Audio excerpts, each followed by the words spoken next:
sides play, and you guys took off after that. It was both. I was just talking to somebody about the pace.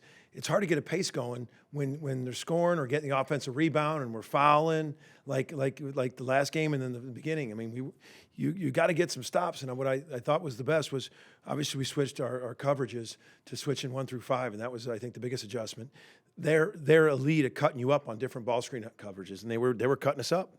And we made that, and but we were able to get stops. And what I liked is I thought we moved the ball. I think 5 different guys hit paint touch threes, hit threes, moving the ball, and we went down and we continued to guard.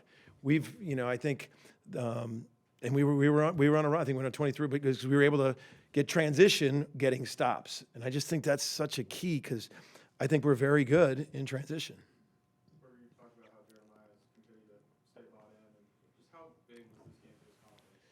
I think we talked 2 days ago, everyone in here, about we thought this was going to be a better game. I think A&M's just a hard game for him because they don't let you get to the second dribble. They're just so physical, and we just keeping his confidence up to know. And then even when it closed down, I think he kicked it. I think it was the beginning of the second half. I think he kicked it out. He took some contact and kicked it out. I think it was to Duke, but it might have been one more to Glenn. But I remember the play that he took it, and he's just so good in the open court to get that kind of pace going. But you can do that when your defense is playing like that. And but I think to see 2 freshmen on any level, but on this level, come in and have the impact they had is pretty special to have this day and age. With fifth-year seniors everywhere, to have not even a traditional freshman and a true freshman do what they did today was pretty good, and it was more than pretty good. It was good to see. Along those lines, we've talked a lot about Dayton, the energy he brings. But it seems like the more he plays, the more he's doing more on both ends of the floor. Offensively, he had 14 points tonight. Just what is it about him that's working so well, and how much is it energizing? It energizes. I mean, what he does is contagious. I mean, you see him coming off a baseline stagger, denying up, getting his hand on the ball, then diving on the floor. He just makes it contagious. He gets his hands on so many things, and he can cause some havoc on offense because he can go downhill. He's strong to make passes through contact, can knock down shots, but just so many toughness plays that he made. He makes it contagious, and I thought we got that thing going in the second half.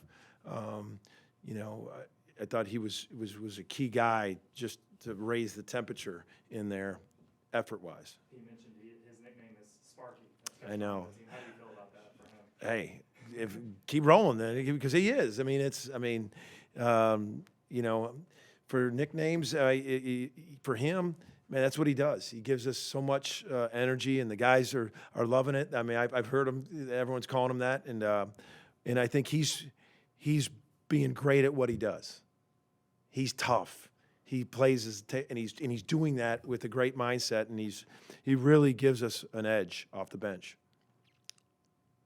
The ball movement in the second half. Yeah. Not turn the ball over. That's Taking care of it. no, yeah. We had 11 turnovers at halftime. We talked about it. I think they had 12 more shots than us at halftime, and we were down 4.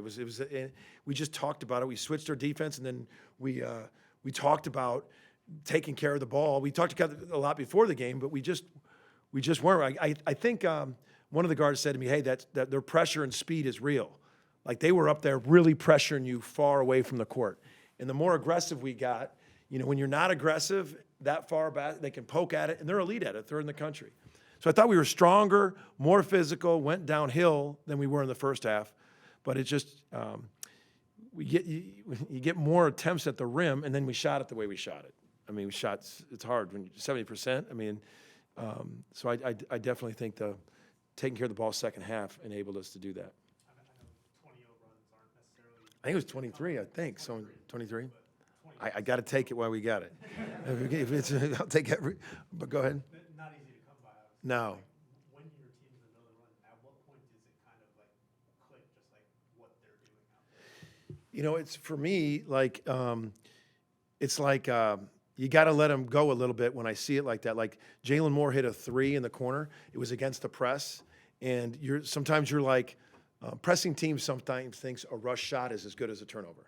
That's like a pressing team's mentality. But we're on a run, and he was on such a run, and he just rose up and shot it. It was a big shot. You know, Fears sometimes, based on the score, we started to get a 20-point lead.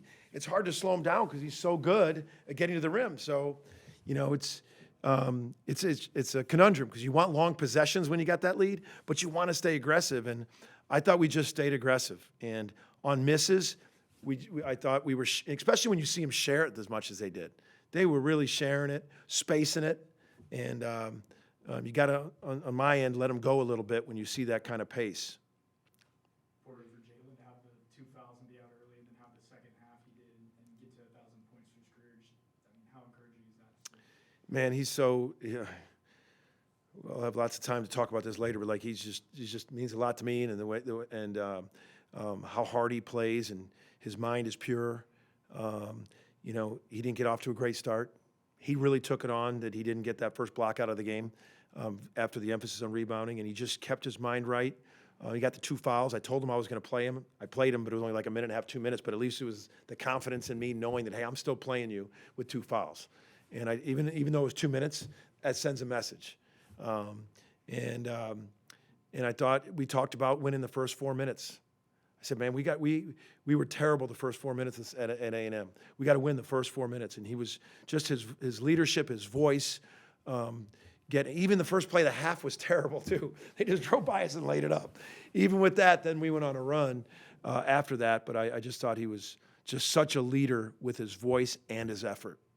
Where you said you challenged the team as far as rebounding, one of the practices this week. What does it say about them to go plus 15 on the board? We just talked about it, and there was a big eruption yelled out when I told them that stat, that we were plus 15. And they know it. They know it. I mean, to be able to have to rebound, you have to do it every night in this league.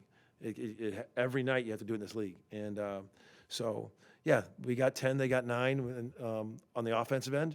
Last game we had 2, you know, so you get extra chances. So we did a lot of things we wanted to do, especially the last 30 minutes. Because I really, the way the outcome, it doesn't change the way I feel about Vanderbilt.